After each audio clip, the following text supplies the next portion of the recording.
How was that first year? I mean, I know that you said there was like a faith move and you got some deals that came in right away, but was that first year easy for you or was it not what you No, thought or it was horrible. I mean, it was it's usually the response I get, by the way. it's so tough getting the ball rolling, but Yeah. once you do, it just gets easier and easier every year.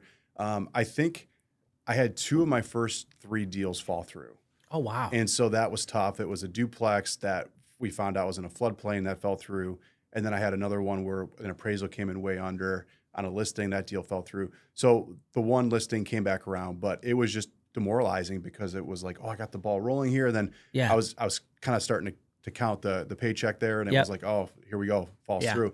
So that was demoralizing. But it's amazing how every conversation can yield something that you wouldn't even imagine. So I was showing a property in Round Lake like an hour away Mhm. to a buyer who, come to find out, wasn't even qualified. I was like willing to do whatever. Yeah. And I was showing this buyer who wasn't even qualified this home, and the neighbor across the street was doing something in their front yard, and she's like, "Oh, you guys looking at that house?" I said, "Yeah." She's like, "Oh, well, we're thinking about, getting on the market soon." And she was super friendly, and we exchanged numbers. I said, "Hey, I should pop over."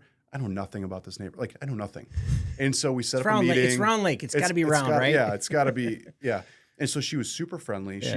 She actually became an agent down the road, and we still talk to this day. But she was like my first client, just based off of being in a random place at a random time.